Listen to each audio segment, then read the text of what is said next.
Quanto às diretrizes básicas, o autor ele deve sempre dar crédito a todas as fontes que fundamentam diretamente seu trabalho. Toda citação em verbos de outro autor deve ser colocada entre aspas. Quando se resume um texto alheio, o autor deve procurar reproduzir o significado exato das ideias ou fatos apresentados pelo autor original, que deve ser citado. Quando em dúvida se um conceito ou fato é de conhecimento comum, não se deve deixar de fazer as citações adequadas. Quando o autor ele se submete a um manuscrito para uma publicação contendo informações, conclusões ou dados que já foram disseminados de uma forma significativa, por exemplo, apresentado em uma conferência de divulgação na internet, o autor deve indicar claramente aos editores e leitores a existência da divulgação prévia da informação. Se os resultados de um estudo único, complexo, podem ser apresentados como um todo coesivo, não é considerado ético que eles sejam fragmentados em manuscritos individuais. Para evitar qualquer caracterização de autoplágio, o uso de textos e trabalhos anteriores do próprio autor deve ser assinalado com as devidas referências e citações, isso aí é fato. O autor deve assegurar-se da correção de cada citação e de cada citação na bibliografia que corresponde a uma citação no texto do manuscrito. O autor deve dar crédito também aos autores que primeiro relataram a observação ou ideia que está sendo, então, apresentada por você. Quando você estiver descrevendo o trabalho de outros, o autor não deve confiar em um resumo secundário desse trabalho, o que pode levar a uma descrição falha do trabalho citado. Sempre que possível, consultar a literatura original. Em que seja de 1952, 1949, é sempre recomendado consultar a literatura original. Se um autor tiver necessidade de citar uma fonte secundária, digamos uma revisão, para descrever o conteúdo de uma fonte primária, exemplo de um artigo empírico de um periódico, ele deve certificar-se da sua correção e sempre indicar a fonte original da informação que está sendo relatada. A inclusão intencional de referências de relevância questionável com a finalidade de manipular fatores de impacto ou aumentar a probabilidade de aceitação do manuscrito é prática eticamente inaceitável. Quando for necessário utilizar informações de outra fonte, o autor deve escrever de tal modo que fique claro aos leitores quais ideias são suas e quais são oriundas das fontes consultadas. O autor tem a responsabilidade ética de relatar evidências que contrariem seu ponto de vista, sempre que existirem. Ademais, as evidências usadas em apoio às suas posições devem ser metodologicamente sólidas.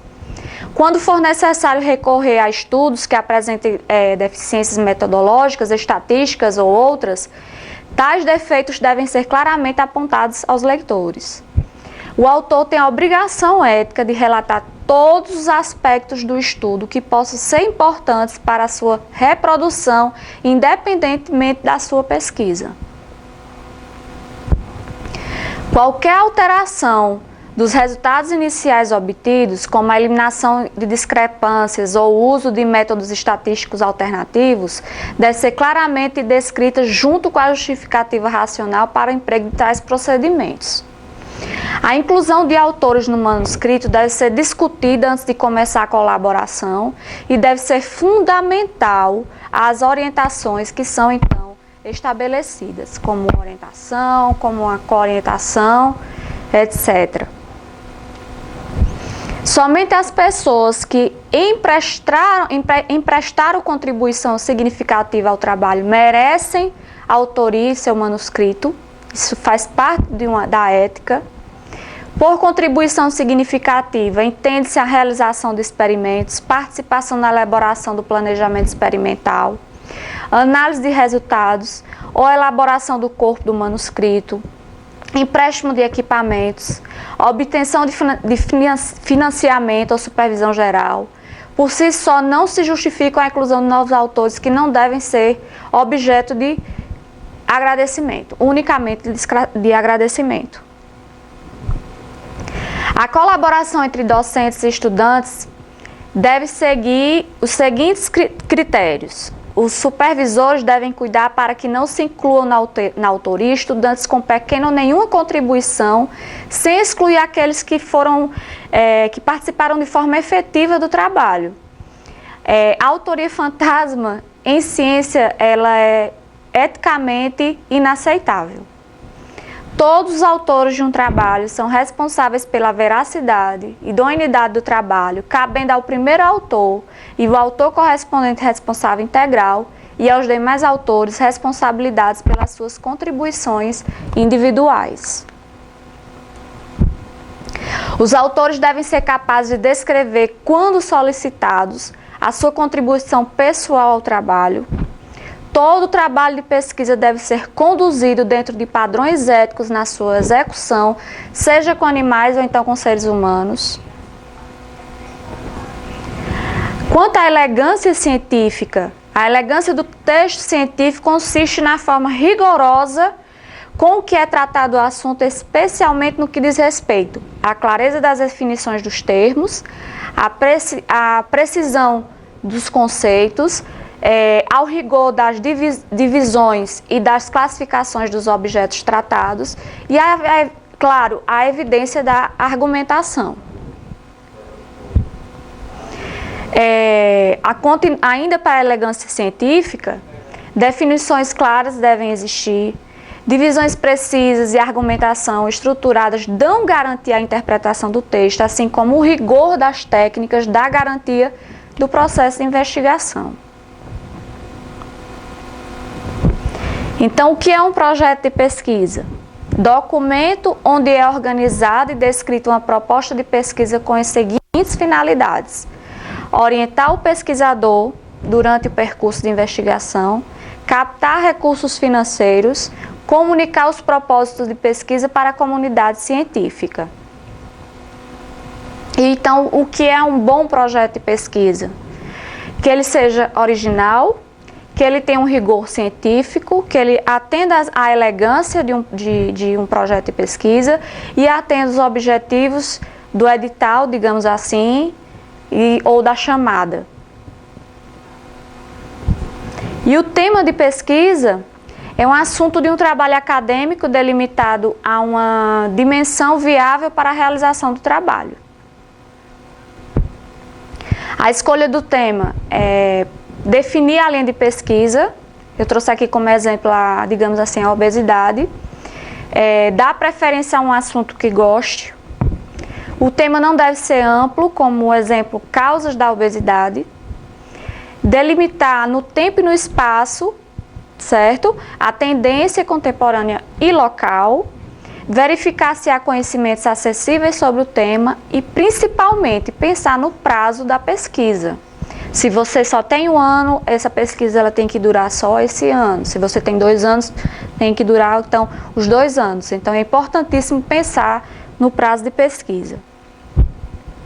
Decompor o assunto em seus aspectos fundamentais, frequências, causas específicas, consequências, tratamentos, etc. Elaborar um questionário sobre tais aspectos. Destacar as perguntas ainda sem respostas. Verificar aquelas que são pesquisáveis, destacar aquelas que julgar, então, mais relevantes. Então, nós temos, então, um tema. Uma vez esse tema, nós temos a revisão de literatura. Uma vez a revisão de literatura, nós temos o problema da pesquisa. Existe alguma diferença entre tema e problema de pesquisa? O problema de pesquisa é um enunciado que explicita o aspecto da realidade que se busca apreender utilizando procedimentos científicos. Ou seja, qual o conhecimento científico que se busca com a pesquisa? É uma parte específica do tema que se pretende responder? O problema de pesquisa também é chamado de problema científico, questão de pesquisa e pergunta de pesquisa. O problema da pesquisa, para finalmente nós chegarmos no tema da pesquisa, gera o quê? Conhecimento, conhecimento, conhecimento, conhecimento. Quanto mais conhecimento, mais importante será a resposta do seu tema de pesquisa, do seu trabalho. As orientações práticas para a formulação de um problema de pesquisa. O problema deve ser formulado com uma pergunta. Por exemplo, qual a prevalência da obesidade entre funcionários dessa instituição? O que acontece com os funcionários obesos? Digamos que seja uma pouca precisão. A universidade está a favor ou contra não o uso de gorduras trans nos alimentos preparados que incrementa o percentual de calorias e de gorduras não insaturadas nos alimentos servidos em restaurantes da periferia da universidade. Isso significa que aqui pouca clareza, claro. Qual o melhor programa para a redução de anemia em crianças? É extremamente empírico, quer dizer, desculpe, não é empírico. É preferível quais os principais aspectos a serem considerados nos programas de redução de anemia em crianças, ou seja, saber fazer a pergunta também é uma coisa extremamente importante no seu projeto de pesquisa. O problema deve ser susceptível a uma solução, né? Essa instituição está preparada a tratar a obesidade dos seus funcionários? Quais são as causas da obesidade? Um tema extremamente amplo. E relação entre problema, pergunta e hipótese. Hipótese é a pergunta respondida de forma afirmativa.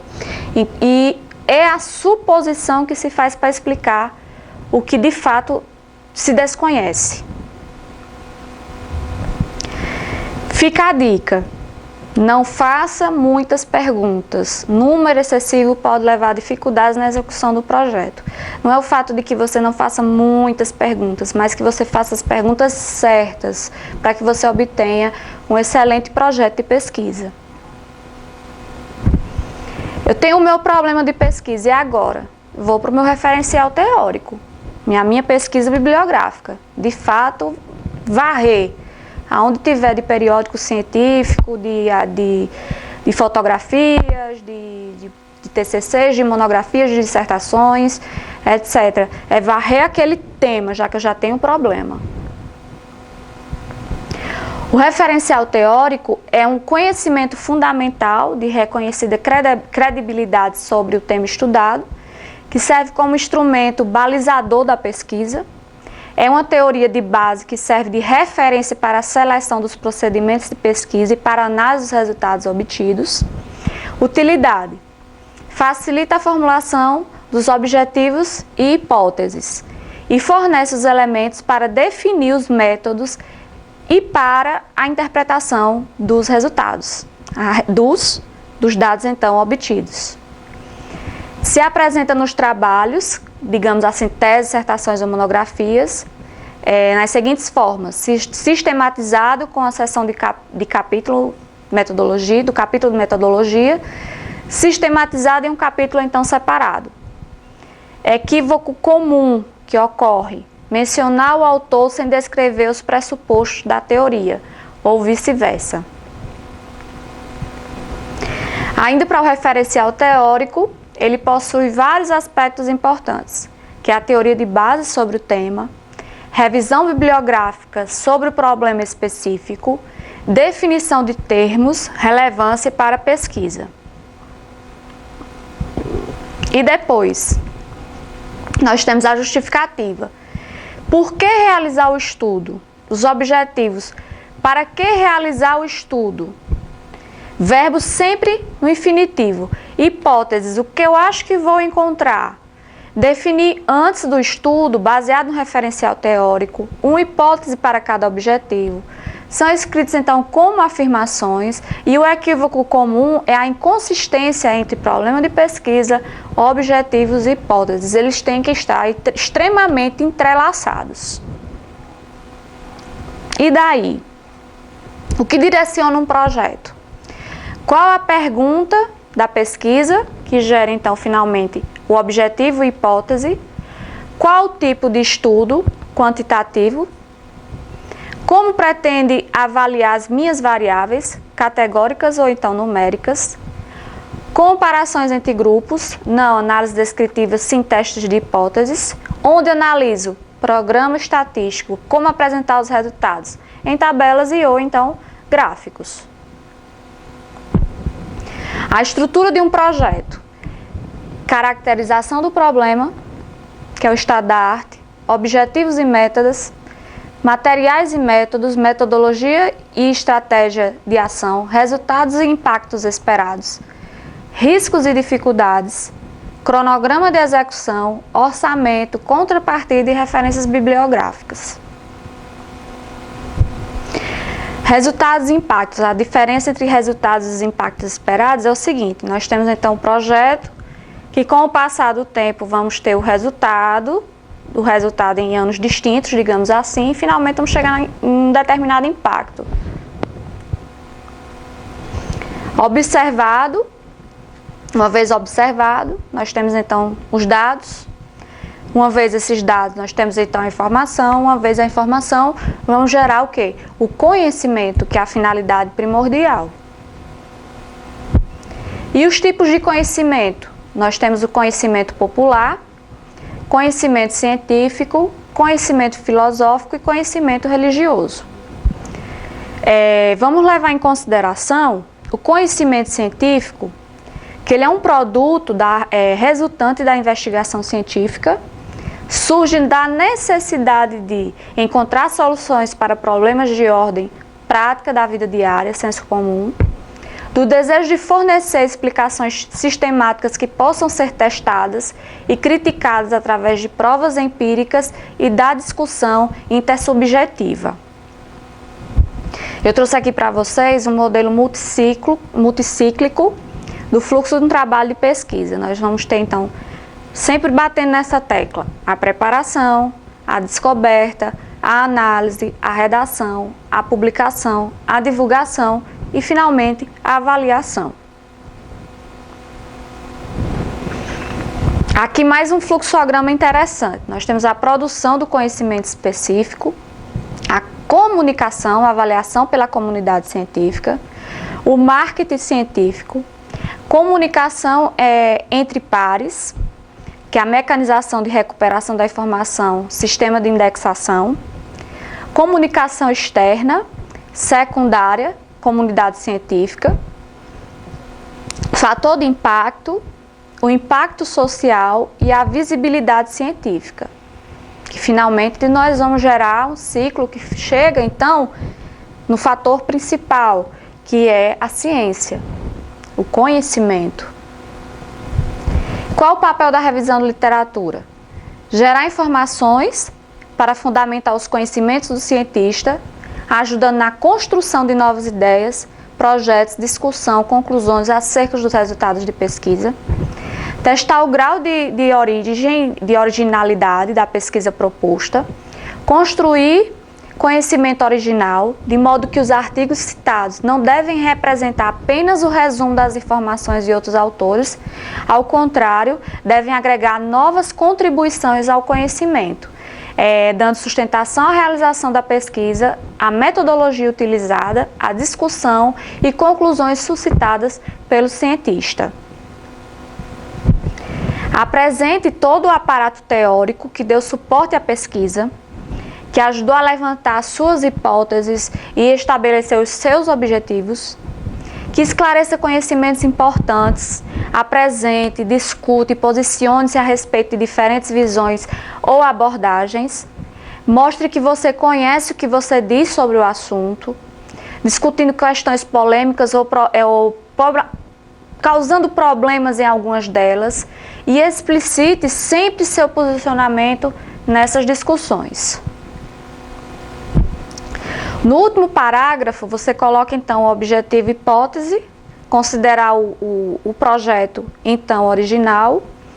Objetivos normalmente aparecem em forma de itens que começam com verbos, como eu já disse anteriormente, verificar a influência de X e em Y, com base em X propor uma tipologia de Y, entre outros. As hipóteses, por sua vez, são apresentadas de forma resumida e seguidas de breves justificativas. Acredita-se que, uma vez que... O objetivo deve espelhar também o delineamento da pesquisa.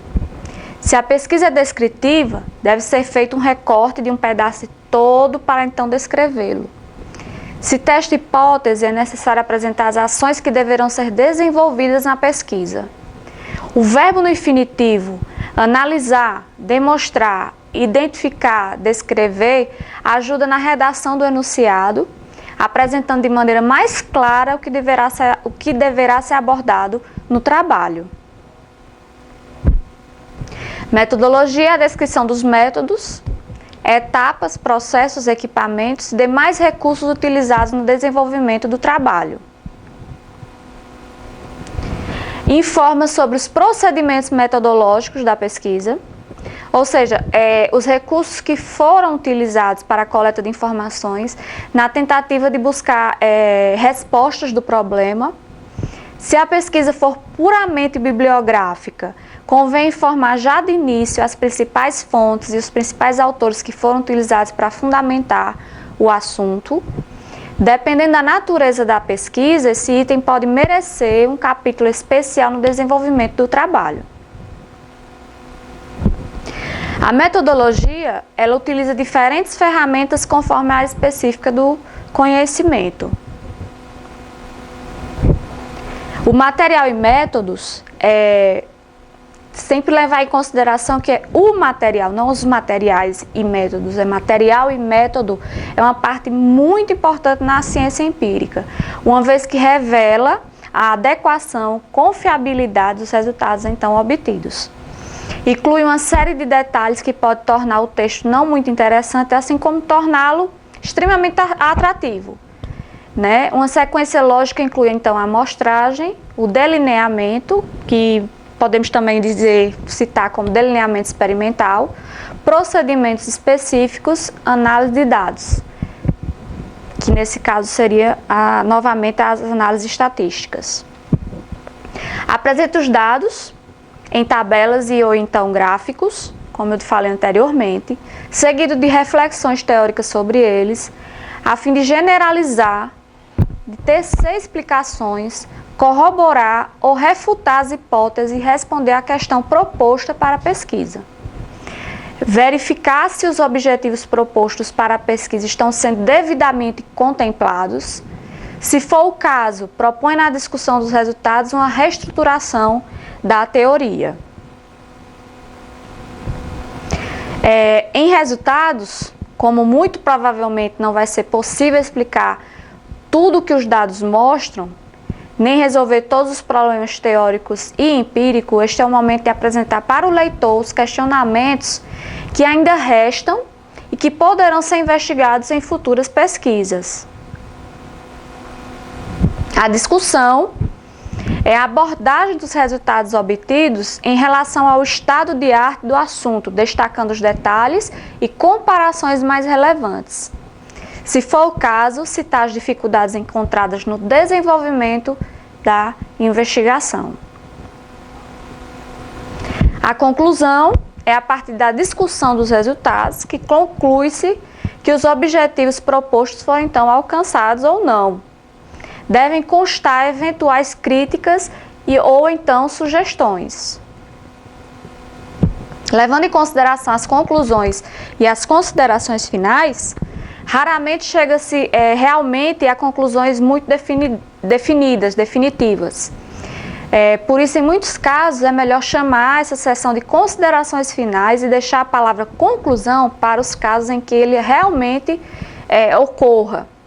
Dadas as particularidades e restrições de cada pesquisa, normalmente o que obtém-se dos indícios e tendências e não conclusões.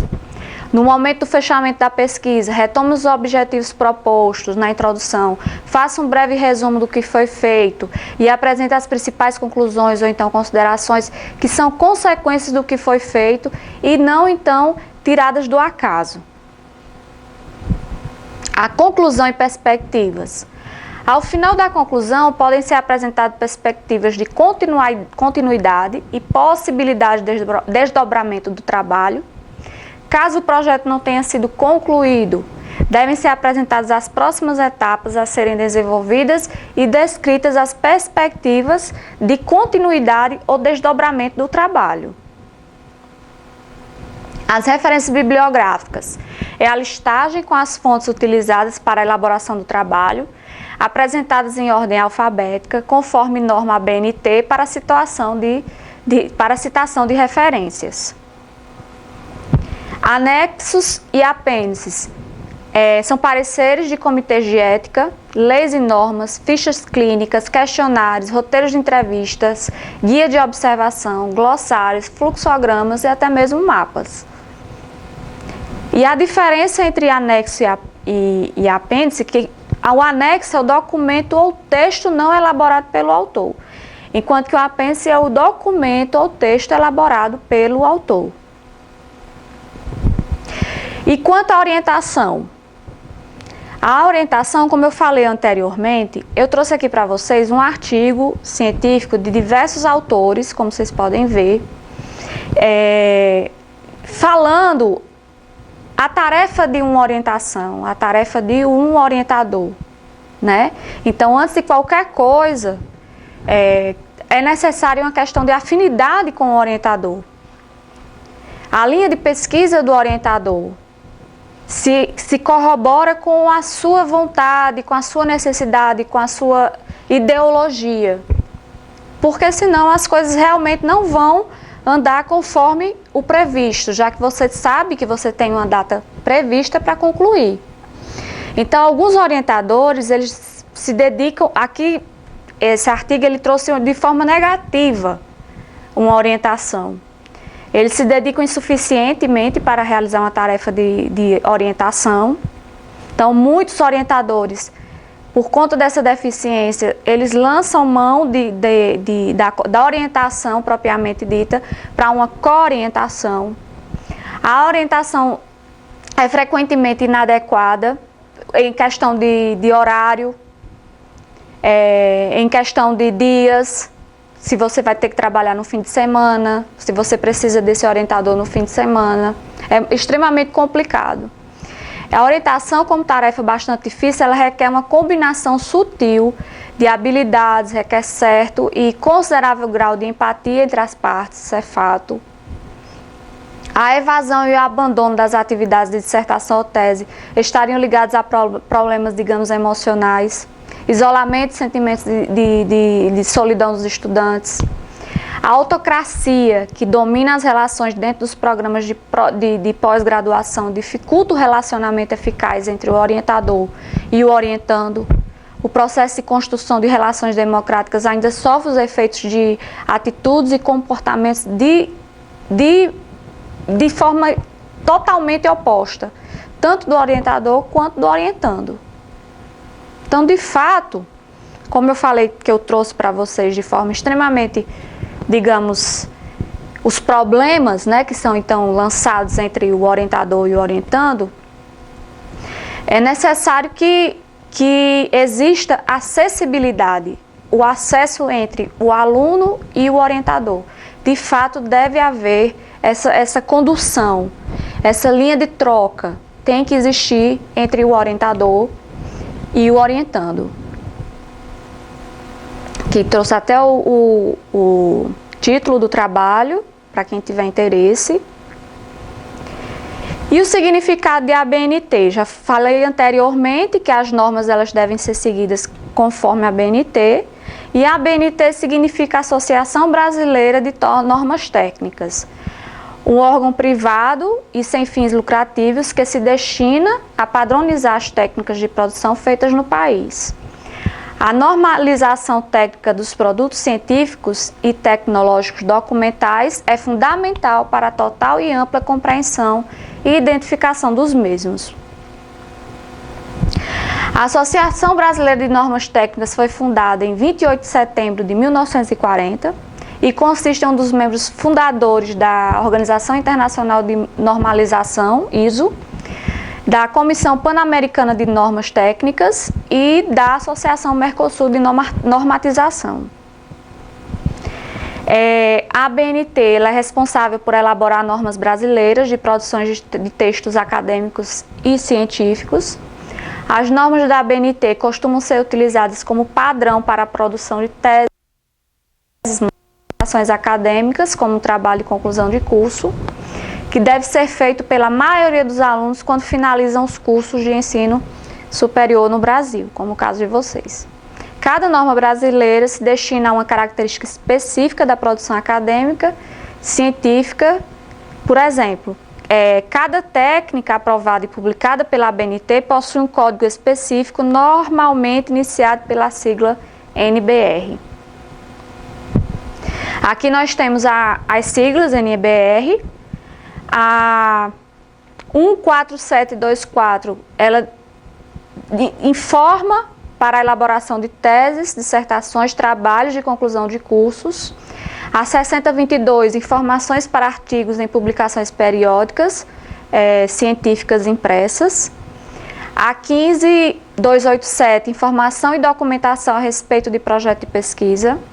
A 6023, critérios e ordens em relação a referências a respeito da transcrição e informações a serem retiradas de documento ou de outras fontes de informação.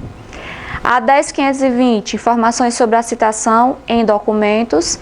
E a 6028, informações sobre requisitos para apresentação de resumos e redações. Então, conclui que não fazer, é o que eu estou trazendo para vocês. Saber comunicar é a arte de fazer o leitor entender para então finalmente poder julgar. Isso aí é extremamente importante. Se você lança mão de um tempo da sua vida para realizar um mestrado, para realizar um doutorado, e lá você tem a oportunidade de realizar um projeto de pesquisa no qual você vai inovar, ou então elucidar, ou então corroborar com já dados encontrados, nada mais justo do que seu nome seja então reconhecido. E para que ele seja reconhecido, ele tem que ser divulgado. Eu trouxe aqui para vocês alguns dos portais de periódicos, extremamente importantes, esse da CAPES, a Cielo, a PubMed, a Web of Science, a Biblioteca Virtual. São alguns periódicos que as pessoas costumam ir em busca para realizar então seu referencial teórico. Então, se uma pessoa está fazendo uma pesquisa que digamos que seja semelhante à sua, ele vai procurar, digamos assim, no periódico CAPES, está lá seu nome vai ser então citado no trabalho dessa pessoa. E assim sucessivamente. Fica a dica, né? Leia muito. Quando achar que já leu muito, leia mais ainda. Isso é fato. Quanto mais se lê, maior o conhecimento, maior a interpretação do seu trabalho, melhor a divulgação do seu trabalho, é melhor até o trabalho com o seu orientador, você sempre passar dicas para o seu orientador, você passar indagações para o seu orientador, é extremamente importante. Isso aí pode até estreitar os laços entre o seu orientador e você. Bem, pessoal, fica aqui mais essa dica, como eu já falei, da leitura. Meu e-mail ele está nos slides, eu me disponibilizo a vocês a qualquer dúvida, quanto também a avaliação, certo? E vamos lá, seguir adiante com a metodologia da pesquisa, um trabalho bonito, sério e ético. Muito obrigada.